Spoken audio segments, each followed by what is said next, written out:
Lee's, Evelyn, very, very strong junglers, and obviously Kassadin, who is responsible for so much work, and Overpower really loves to play as well. So Lucian now being the last ban, and I mentioned earlier, I was thinking, why haven't we seen more Lucian bans? It doesn't make much sense to me. I think it's the fact of a lot of teams just wanting to have Lucian, hoping that another pick's prioritized and it gets through to them. That's the only way I can really see this. This time banned out though, Shyvana taken away as well. And with Lucian out, looks like KMT want Caitlyn for Celiva. Understandable. Caitlyn is the other AD carry that's been so hotly contested. In fact, it's pretty much just been Lucian and Caitlyn, and I think we've seen a couple of Jinxes. I think that is actually literally it for at least for today. Yeah, we've not really seen much variety on that front, have we? We're almost going back to the days of Corki Ezreal and a bit of Graves on the side. We'll see how that all develops as things go along. But for now, Caitlyn, the first pick for KMT here in our final game. What are TCM going to go with now here on the purple side? Expecting that they leave a mid lane until fairly late, if not even last pick from this one. They may, I mean, you can always think AD carry is gone, do we play it safe, get the ADs, but chances are with the likes of Renekton with Mundo in there. Oh, JWoww's flipping around here. I was going to say Sejuani, I'd be very surprised to see. It will be Renekton and the Mundo in there for Naruto. That's two very strong picks right now in 3-14. And it's because Naruto is comfortable playing Mundo jungle in a way that most of the teams don't seem to be. It means they can lock down those two massively powerful picks that are also very safe picks at the moment. Yeah, that is a really, really good play there. TCM have got an advantage in that respect, but it does give KMT an opportunity now to try and counter-pick that top lane. Might see something like a Vlad here, if they're comfortable in that matchup. I'm not entirely sure, though. Well, his champion pool is pretty deep. The likes of Rumble is something that we go back to a lot from him. I mean, he played it all the way back at Intelligent Masters Sao Paulo. That was in January of this year. He was already wrecking faces with Rumble. Obviously, things have changed a lot since then in terms of the meta and, well, the patch as well. Obviously, the game pretty much completely different at this stage. Olaf, though, has been a very, very standard pick throughout this tournament. Jankos already played him. We're also going to see Vander on Fiddlesticks. Yeah, got that potential now to invade against Mundo, who tends to drop low on his early clears and possibly get the kill there. Now, Fiddlesticks, Caitlyn, combination we keep seeing.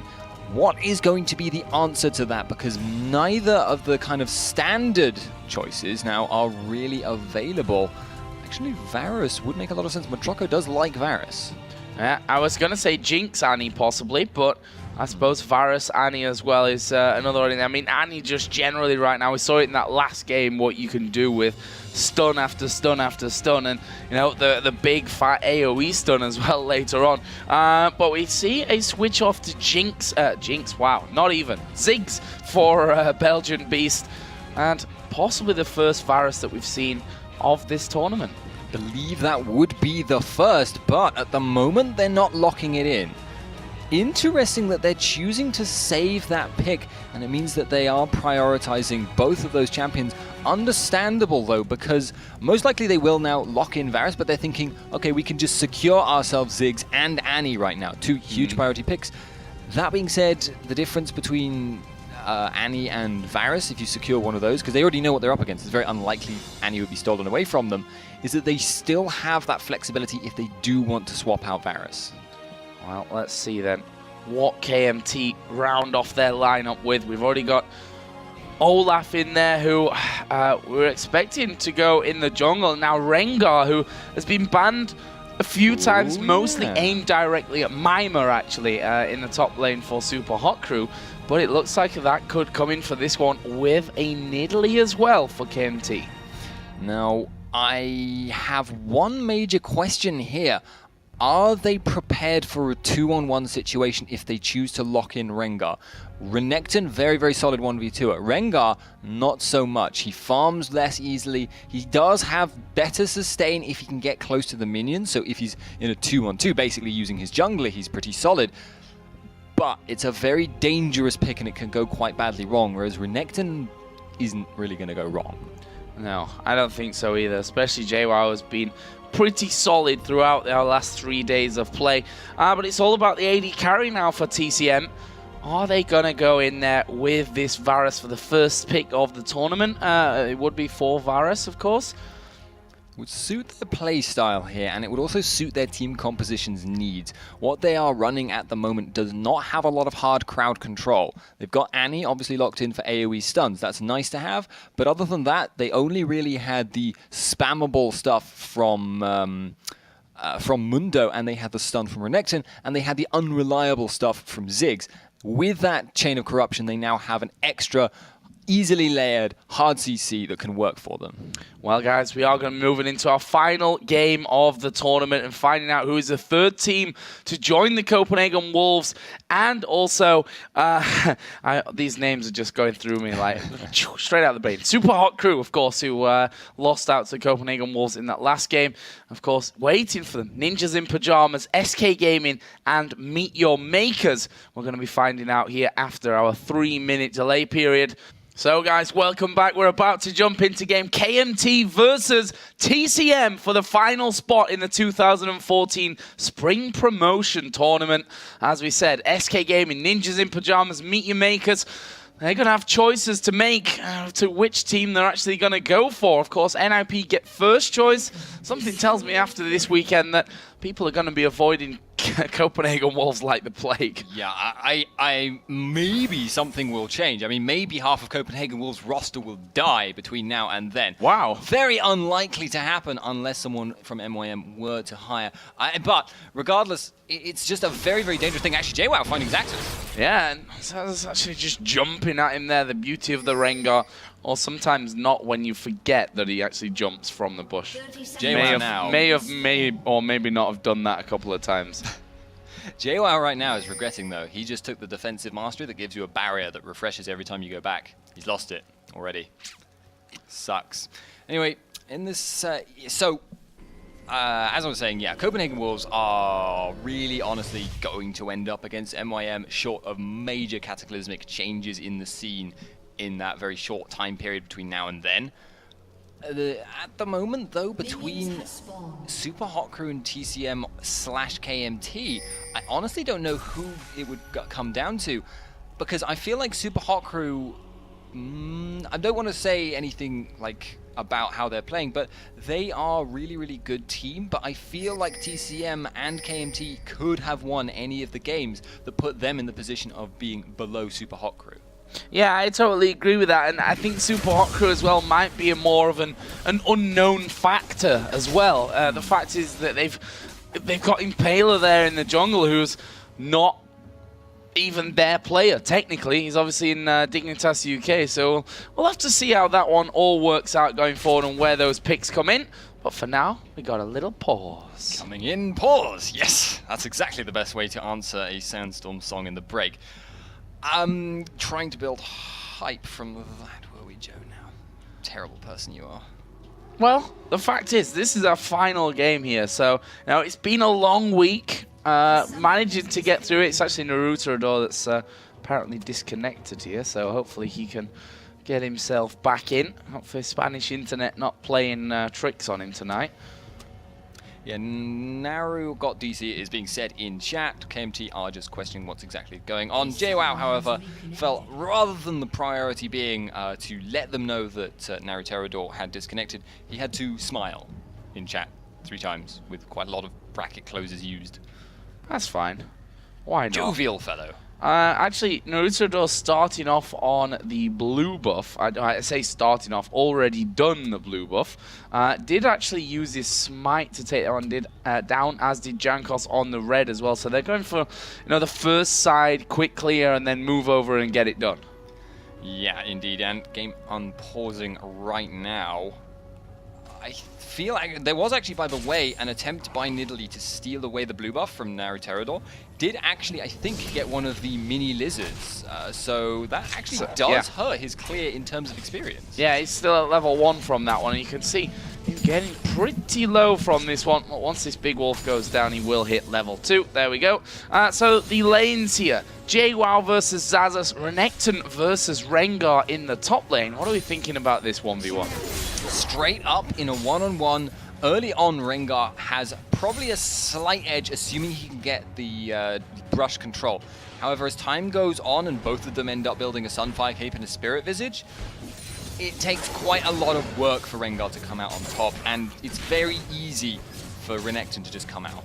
And mid lane then, Belgian Beast against Overpower, Nidalee versus Ziggs, a matchup that we've been seeing, we've seen a couple of times in this one. Ziggs generally has been played quite a lot for us. As I was hearing the low health ping, that was actually Naruto in the top of the jungle. Yeah, that is Mundo jungle all over, though. He just relies on getting very, very low because it gives him a massive AD steroid from his E. He also obviously just uses his own health for his abilities, so it kind of all fits together as a complicated kit there. But at the moment, feels to me like Ziggs, unlike last game, is probably going to have a big advantage in terms of just pushing Nidalee to her tower and denying her that CS. Well, that's exactly what he's trying to do, but Overpower, credit where credit's due, he is doing a good job of keeping things up on that front, actually ending that wave as things reset back to the middle, just 2 CS behind. Bottom lane, Matroko bringing out Varus for the first time that we've seen this weekend, along with Annie against Seliva's Caitlyn and Vanda's Fiddlesticks. Yeah, and this actually is an interesting point because it showcases that sometimes you don't need to pick an AD carry sheerly for damage output. They recognize they have enough threats on their team already. Ziggs is a very damage-focused character. Matroko on Varus is going to be providing quite a lot of CC for his team and also a lot of poke. Between them, they have Ziggs and they have Varus, which should be enough to match up to Nidalee. That lane just resets in itself. Everyone at level 3 currently, both starting Ancient Coin as well, both AD carries starting with that Doran's Blade as well. So not really much difference between them. Just having a look here towards mid because both Naruto and Jankos are hanging around there, but at this stage, Overpower right underneath his turret, not much to work with for Naruto. No, but he was feeling a little bit scared about the possibility of a gank on Belgian Beast. If he had been there to counter gank, he can pretty much ensure that Belgian Beast will get out safely. Does not have a great deal of kill potential at this level. Could potentially get that from Olaf, but obviously if Mundo is there, then he's not going to commit to it. We see Zazas just racking up his points so that he can get those heals off, basically keep himself healthy in that lane. Between the AD carries, Seliva got a slight advantage at this point of it. Only a 6 CS lead though, definitely not a massive amount. Yeah. Generally, at the moment, it feels like TCM are getting the tiniest of tiny edges in this laning phase. Matroko is obviously falling a little bit behind, but Belgian Beast in the mid lane doing a decent job of shoving, and Renekton in the top lane opening up a significant gap between the two of them. Yeah, 44 to 32 CS in favour of JWoww's Renekton. It looks like KMT may be headed home for the first time in this game, or maybe not. Vanda just deciding against that one. They want to make sure that they've got at least one more wave to push back onto the tower before they do go. Now, indeed, it seems like we have a pause timer. Yay! Apparently, Naruterador has DC'd again. Well, he only said DC again. It might have been someone else, and he's using a very strange usage of the English language. But I think that's Naruterador. Yeah, his internet seems to be playing tricks on him tonight, which is not the ideal time for that to be happening to you, that's for sure. Final game, and well, you can almost forget what's happened over the course of these last 3 days because it all comes down to one game. Yeah, it's a really interesting climax to what we've been seeing this whole time. I've got to say, it feels to me, having been quite involved in this scene, as it were, for a long time, both of these are teams that really deserve to get that shot at the LCS. I'm not going to say they deserve to push out a team that's already there, but they deserve their shot. Both of these teams have been there for so long, put into so much work, and have been doing so well that it's almost a shame that either of these teams has no hope in that respect. Yeah, that one of them, of course, won't even get the chance to play one of our current LCS teams for that spot in the spring split of next year. And really excited to get that one underway. Obviously, the actual promotion games will be happening next week. I believe there are still tickets available, both here in Europe and in North America. You can find all the details for those over at lolesports.com if you're interested in coming along. Always a fun time out, that's for sure. Speaking of timeouts, it's actually, we have JWoww there saying ready, so it looks like we're going to be starting up again with Naruto back in the game. Moving on now to clear his golems, and fairly passive game at the start of this game, neither side taking too many risks. Yeah, as you'd expect, to be honest. No risky plays means safer overall, and you don't want to throw something away from one bad judgment call, that's for sure. I see Matroco doing well there underneath his own tower, making sure that he doesn't miss out on any CS. And whilst Vander did go back, Celiva opted to stay in lane here. Yeah, okay, so Celiva staying in lane is an interesting choice, and it now means he has the potential to get forced back against his tower, which is obviously not what you want. But with that support picking up a couple of wards, he's now safe to push in, and his opponents have not gone back either. So there's not a major item discrepancy, but the wards themselves are going to be highly significant in making a difference between them now, assuming that is the KMT's bot lane can get this pushing in their direction as they had it before. Yeah, I think TCM wanted to go back. That's why we saw piercing arrow thrown through there, and they want to get home and spend what they've earned up, and we can see that Matroco is in fact doing that. Meanwhile, blue buff going to be transferred over. Naruto getting dangerously low there.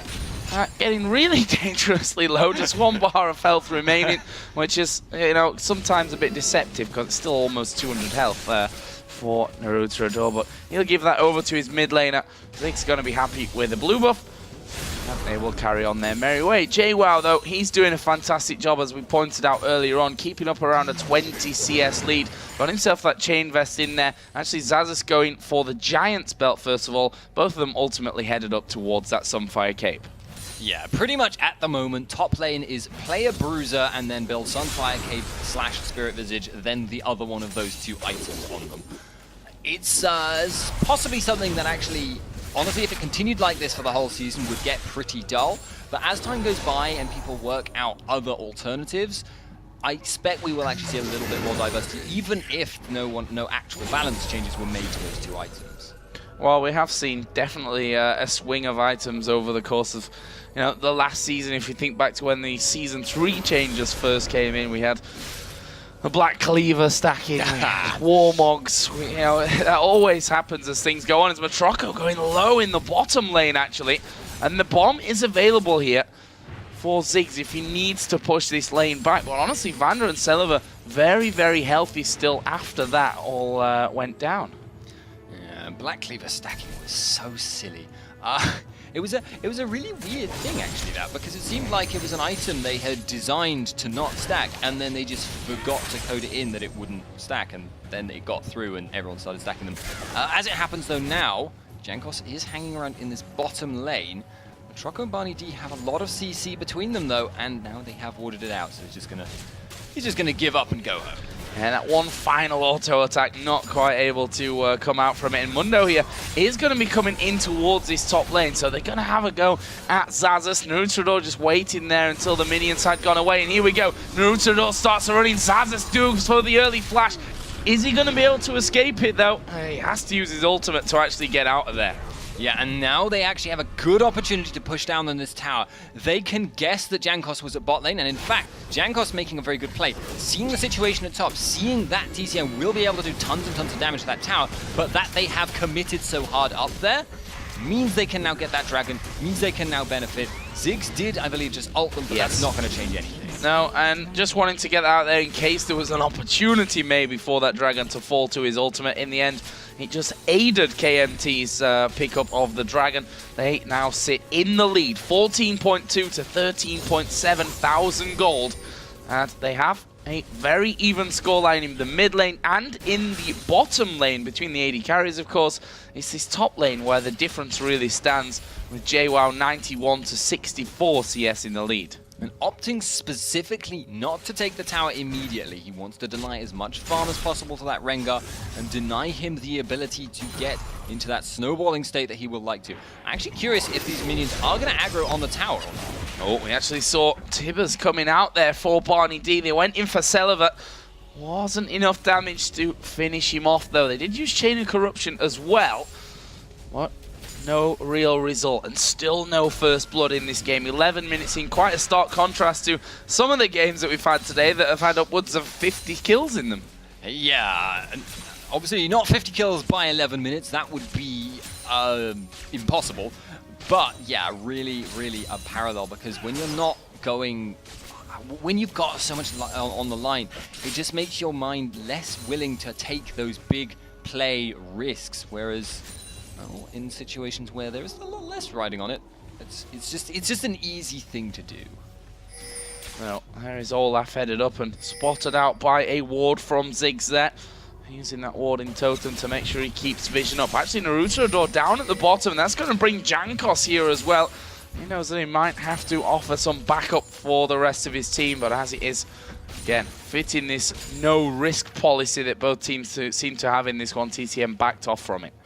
Yeah, I actually think their Overpower was actually looking to angle a spear onto Belgian Beast because he disappeared from vision, essentially, for Belgian Beast, and was looking to try and land the spear when Belgian Beast tried to follow, and then jump on him in Kuka form to finish him off, because he would have been a long way out if that happened. As it happened, though, Belgian Beast did not take the bait, and nothing happened but Crowstorm in bot. Crowstorm in the bottom lane. Is he going to be able to lock him up? The field went down on towards Naruto. Jankos getting in there. This is first blood. Jankos gets that one. It could be a double for him. It will be a double. Can he get all three? 8 in the hole. Triple kill for Olaf. Suddenly this game blew wide open. That now gives KMT a big chance to go for this bottom tower.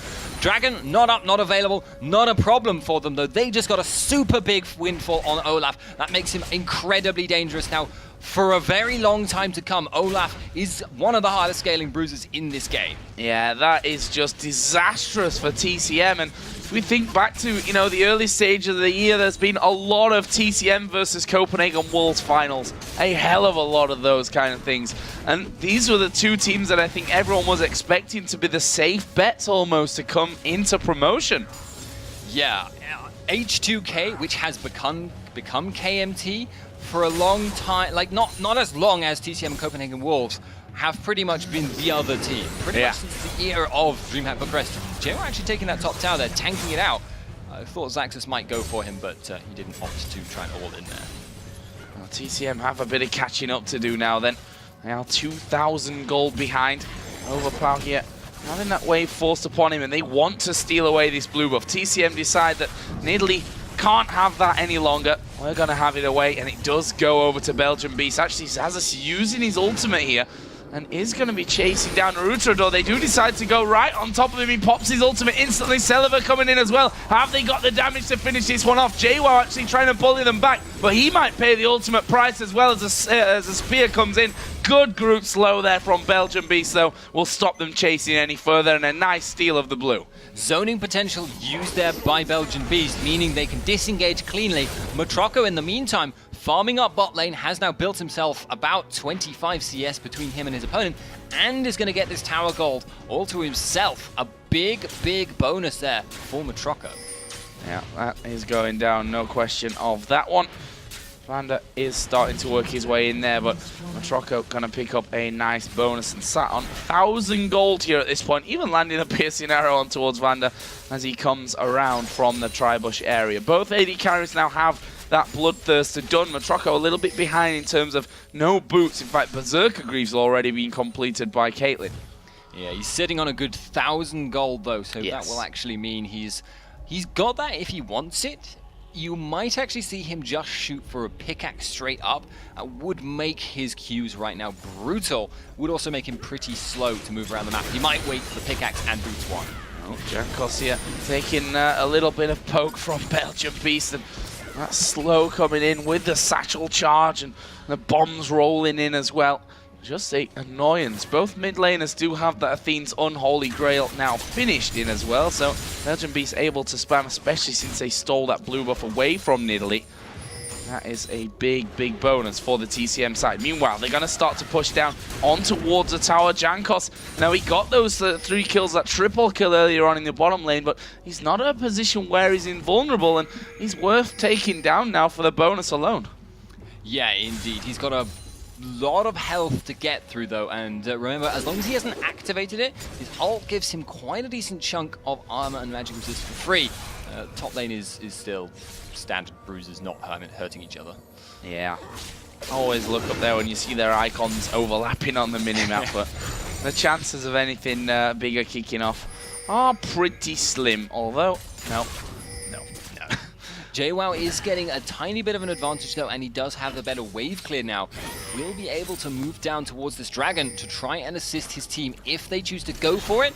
But if too much poke comes down for TCM, they will be forced to back off. I tried the ace in the whole spear combo there. They had full vision of Barney D. There's a scan coming out from Jankos as well. Able to get rid of that ward that was just put over the wall, and in perfect timing because the dragon is now up and available. 3 men on top of it from KMT. We see Overpower just trying to zone them out here. Does land the spear on towards Barney D. Are they going to go for the fight? KMT 3-0 up in kills. The big Olaf at the front got all 3 of them earlier on. But where the dragon started, this is a very, very important stage of the game. A good result here for KMT could put them miles ahead in this game as the dragon goes down to half HP. Naruto right at the front. Annie has the stun built up, has Tibbers available. Is he going to be able to get it down? Chain of Corruption lands, and there is Flash Tibbers on towards Celiva, but they don't really have the push up from it as Jankos gets himself another kill. Meanwhile, at the backside, Overpower has taken down Belgium Beast, and KMT are doing really, really well in this one. Overpower gonna go in there. There's the jump on from Zazas as well. They go for Matroko's, uses Cleanse, but Overpower spears him down. That is a 3 for nothing. And as you say, a bad result there for TCM puts them miles behind. KMT now have the position to siege this mid tower down, as well as all the gold they just got. Starting to spread out their gold as well. Nidalee picking up 2 kills there. Really, really dangerous stuff now for TCM. The kills plus the dragon, it couldn't have gone really any worse for TCM other than if they got aced pretty much. That is not what they were looking for here, but KMT showing their composure, playing things exactly how they wanted it. That looked all to plan for them. And that leaves, as you said, a 2-0-0 in Italy, a 4-0-1 Olaf. 5 assists for the AD carry and the support, and that's allowed Fiddlesticks to really get rolling. Mikhail's Crucible is already done for him. There is a chase going on. Yeah, I see Jankos in trouble possibly from this one, but these spears from Overpower keeping away. There's the ulti coming out though from Naruto. Can they keep going? Can they chase this one through? Jankos does get hit with the briefcase, and Naruto up to half HP. There's no tower behind them. Jankos is actually going to be shut down. That one goes over to Naruto on Mundo. That is a nice little windfall now. TCM have the opportunity to push in the mid lane if they want it, but certainly even if they don't, they have a good chance now to just kind of take a step back, get their breath back.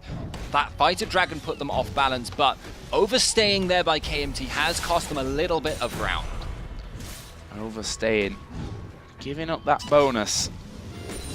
We'll see how that plays into the hands of TCM. Not a team that you want to give a chance to come back into a game. Just watching Vander taking about 4 hours to clear out columns at this point. But he's done it. That's the important thing for him, with that life drain constantly coming through. And the Wraiths are up there as well, which he'll have to share with Celiva this time around, though. So Joe, earlier you mentioned the ace in the hole spear combo.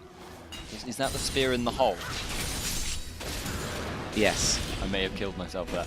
Anyway, it does seem at the moment that Jankos is in the mid lane, and I to be honest, it's a long day. I have no idea what he's doing there. He's just kind of standing around. Yeah, chilling out, trying to get the vision, and Overpower just throwing in those axes for him as well. No, Overpower throwing in the spears. Jankos has got the axes, of course. Axes, spears, and the kitchen sink. It seems like in this situation, TCM are starting to fall behind in the poke race, which is quite an important one in this game.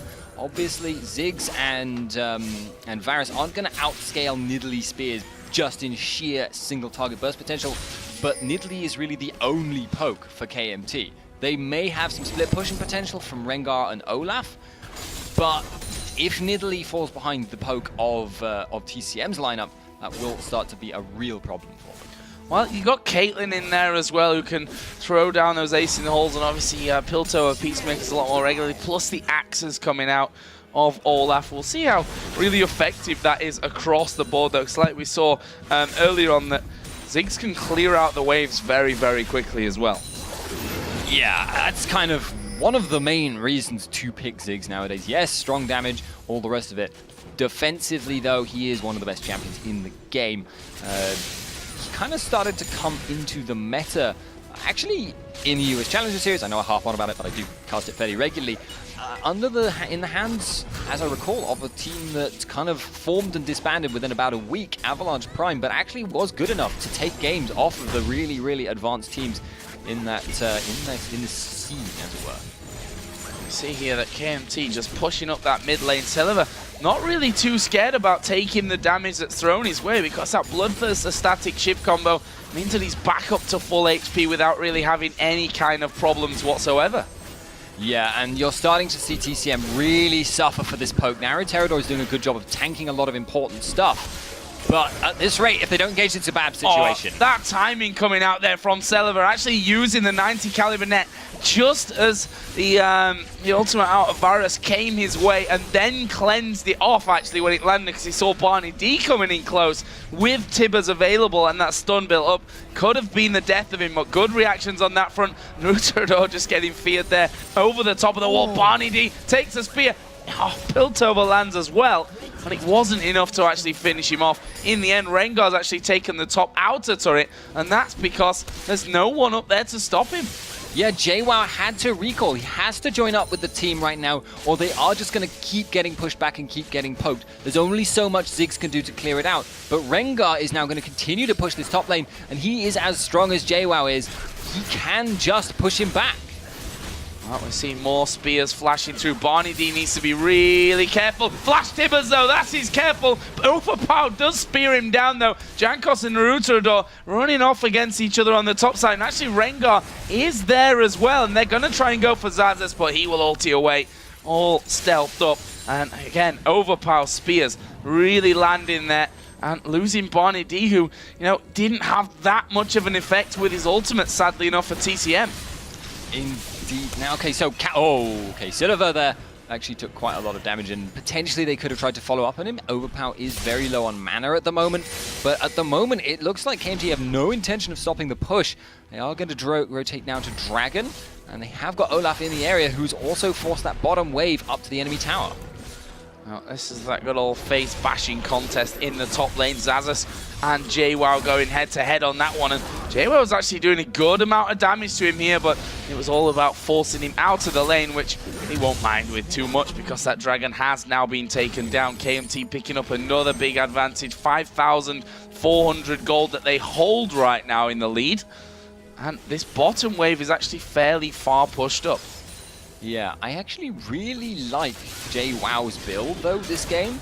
Going for that Brutalizer, which isn't something you tend to see. It tends to be Sunfire Cape, Spirit Visage, Randuin's, pure tank Renekton. But by going for that Brutalizer, he's making it a little bit harder for Xaxus to just sustain through everything. Because if you build pure tank against Rengar, he's able to just ignore you for long enough to build up his ferocity and heal himself back up again, which makes him very difficult to push out. Lower cooldowns means a little bit more damage in a sustained fashion from Renekton, and that just makes his life a little bit harder for Xaxus. Satchel charge just to check blue buff there for Belgian Beast. Sadly for them, kind of lost the control over their jungle with that middle inner turret being sieged up so heavily in these last few minutes. Barney D now does have Tibbers back and already has that stun built up. We're going to have to wait a little while for his flash to become available, though, to really get things started off. And you see the Overpower there, multitasking, finishing off the blue camp as he throws the spear over into the brand new camp there off at the side. Takes both of them. Nice little bit of farm for him. But turret going down in the mid lane. Finally, they even things up. All outer turrets in the game now down.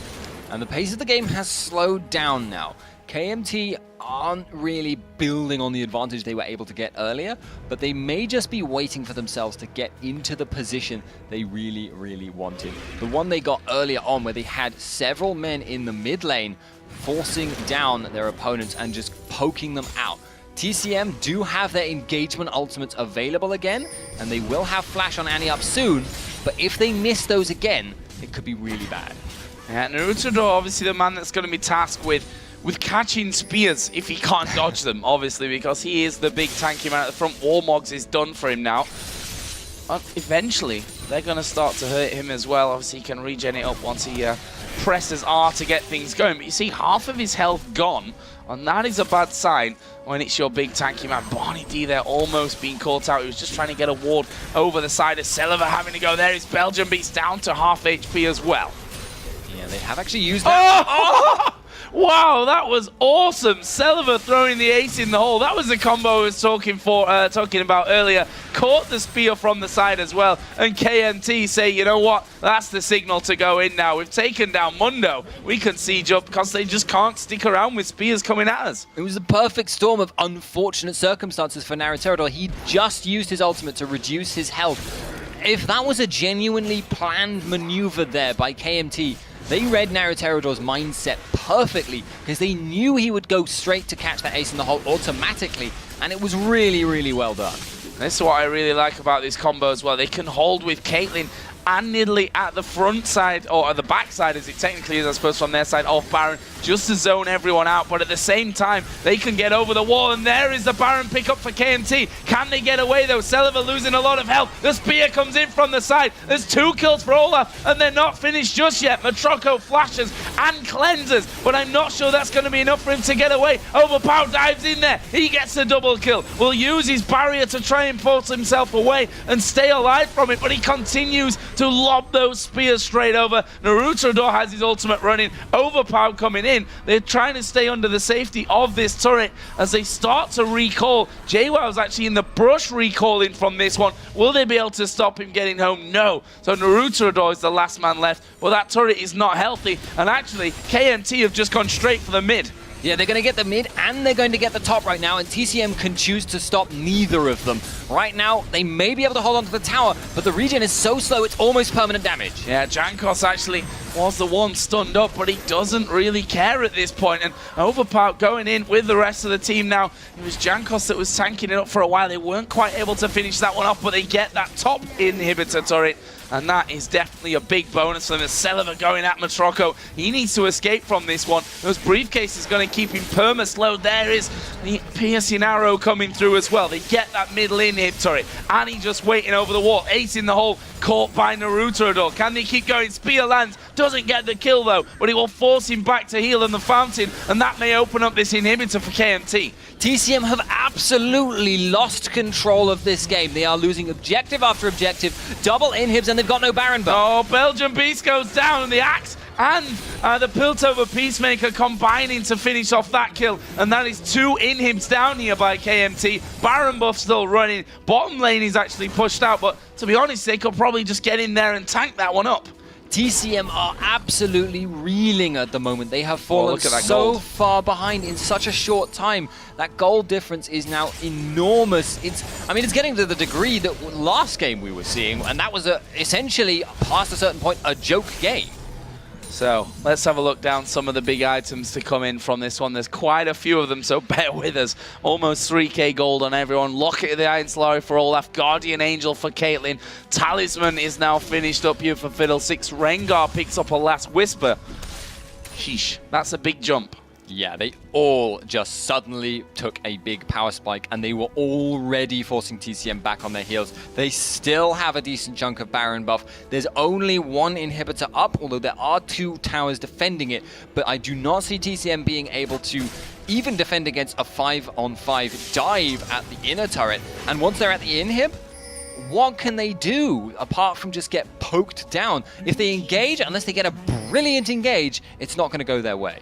Yeah, and they've already shown that they're able to get out of things. Overpower, once his first couple of spears have gone, he's not had any problem to just dive in there in Cougar form and let him rip through on the damage on that front. And he's going to continue to try and zone them out here with big spears coming over the wall, trying basically to hit on towards Belgium Beast. The inner tower goes down. They only have this one last inhibitor turret remaining. It's not going to last long, though, if they allow Celiva to hit it, but they're going for the engage. They are going for the engage. Jankos, though, is going to be able to get away. Tibbers went down, but they've not really pushed in there early enough, I feel, from this one. We see that Jankos, he's at the back of them, and he's doing ridiculous amounts of damage. Ace in the hole goes through. Matroko super low. Here comes Rengar from the backside. He gets himself a double. JWoww now, the last man standing here for TCM, but it's surely not going to be enough. KMT are going for the win. They're going to pop the talisman. JWoww gets feared. Surely finished off. No, gets back to the fountain. Well, he's going to have to heal. Both Nexus turrets have gone down. KMT are going to focus on the last kill, pick up the Nexus, and go through to Cologne and challenge for a place in the LCS.